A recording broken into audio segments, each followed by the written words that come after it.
Welcome to our Bible study this week. I am Chuck Bunnell. I'm the pastor at St. Andrew's Lutheran Church in Van Nuys and Prince of Peace Lutheran Church in Northridge. And it is my privilege to celebrate and talk about a wonderful prophet, Elijah.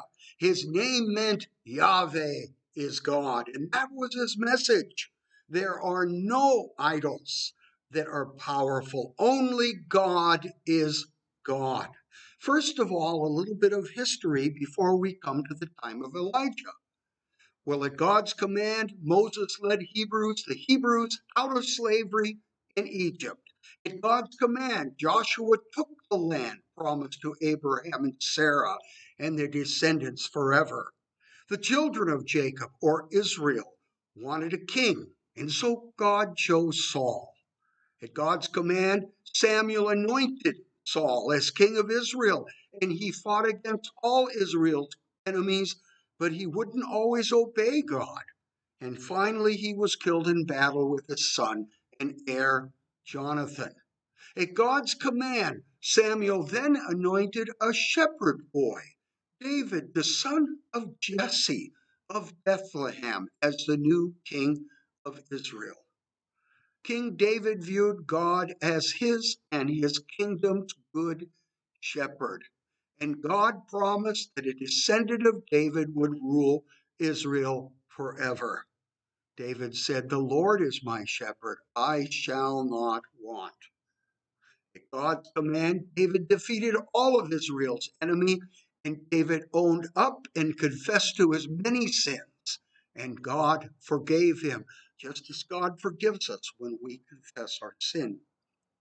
When David died, his son Solomon became king. Solomon asked God for wisdom, and because of his answer, he was rewarded with peace and everything anyone could desire. But the kings who followed Solomon, his heirs, ignored God's command, and the kingdom of Israel became two small, weak kingdoms, the northern kingdom of Israel and the southern kingdom of Judah, with its capital at Jerusalem. The northern kingdom of Israel became a bloody place with king killing king and kings following the local gods of Palestine and the Greek gods. One after another, the kings of the northern kingdom ignored the commandments of God, the creator of heaven and earth, whom Moses learned was named Yahweh. I am that I am. And then it's Second Kings chapter 17. God commanded Elijah, whose name means Yahweh is God. He commanded him to confront King Ahab and announced that because of King Ahab's idolatry, turning away from the creator of heaven and earth, there would be no rain for 3 years. Now, Ahab had been worshiping the local Greek god. He was the god of rain and harvest, and God was showing who is really in control. Ahab had married a Greek priestess of Baal named Jezebel, and much of the northern kingdom had begun to worship Baal and other idols instead of Yahweh, creator of heaven and earth. And after Elijah's confrontation with Ahab, he had to run for his life. And for a while, he lived out in the desert beside a brook. And he was fed by ravens at God's command until the brook dried up in the drought. God then sent Elijah to go to Zarephath in Phoenicia, where he found a widow and her son. They were gathering food to prepare the very last of their food before they would starve to death in the drought.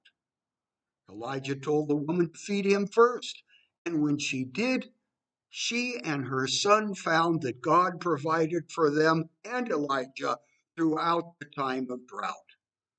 One of the stories about Elijah is that during the drought, the widow's son died of heat stroke. But Elijah took the son and breathed into him, and God raised the son from the dead. After the 3 years of devastating drought, God told Elijah again to confront Ahab for his idol worship. Ahab called Elijah he said to him, "Are you Elijah? Are you the troubler of Israel?" But Elijah said, "I never troubled Israel's peace. It is you, Ahab, for you have followed Baal." Elijah asked Ahab and all Israel, all the northern kingdom, "How long will you go on limping on two different opinions? Are you going to worship this silly idol Baal? Are you going to worship God, the creator of heaven and earth?" Elijah proposed a showdown, a contest on Mount Carmel. Two altars would be built, one for Baal and one for God. And whoever's God could light the sacrifices that were placed there, Israel would then worship and obey. Well, the priests of Baal, whom Jezebel had brought to Israel, prayed and wailed and begged their God to light the sacrifice, but of course they were only praying to an idol, and so nothing happened.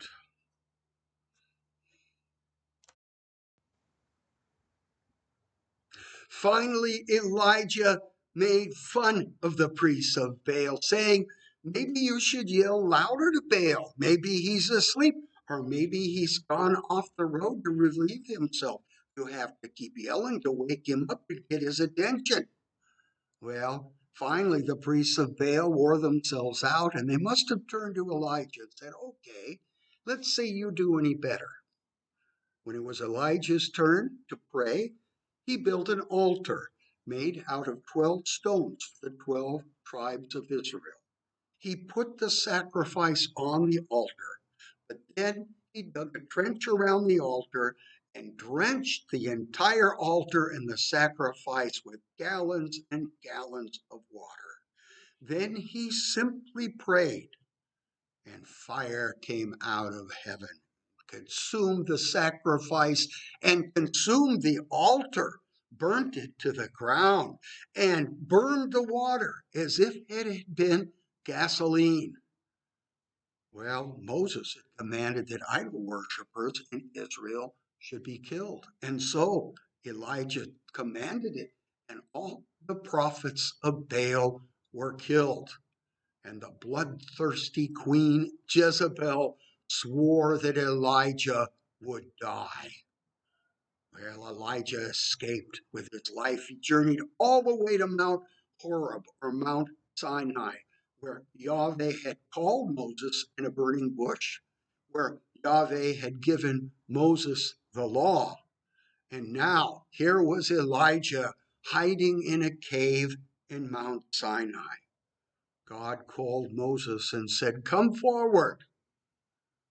Elijah came out of the cave, and suddenly there was a terrible wind, but God was not in the wind.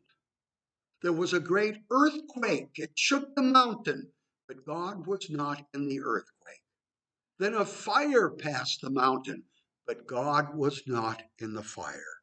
But then there was a still, small voice.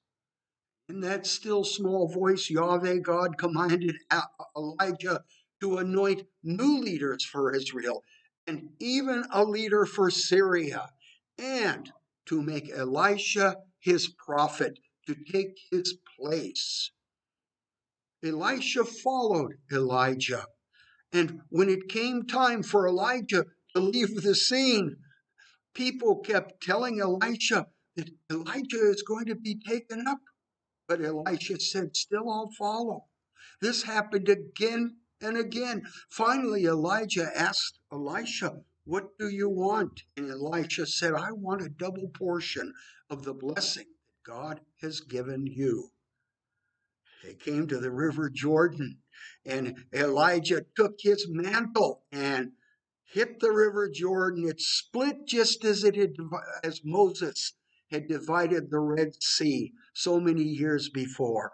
They passed through, and soon after, the chariot of the Lord, a chariot of fire, came down, picked up Elijah, and his mantle fell down to earth for Elisha. And Elisha said, "The armies of Israel and the chariots of God." There went Israel's strength up into heaven. But that mantle, ever since, pastors like me, we wear a stole, which is like that mantle that Elisha took on himself, saying he would speak for God. At the end of the Old Testament, Malachi promised that Elijah would come again and announce the coming of the King of Israel, the Christ, who would reign forever and ever, the Son of David. John the Baptist pointed to Jesus and said, "Behold the Lamb of God who takes away the sins of the world," the Messiah, the Christ. Today, during Passover, the Jews still leave a chair vacant for Elijah. He may come and announce that the Messiah is coming. But Elijah came with Moses to speak with Jesus Christ when he was changed or transfigured on a high mountain. But also, so it was Moses and Elijah there talking to Jesus about his exodus, about his leaving. Today, Jews, Christians, and Islam all celebrate the great prophet Elijah, who even today reminds us that Yahweh is our God.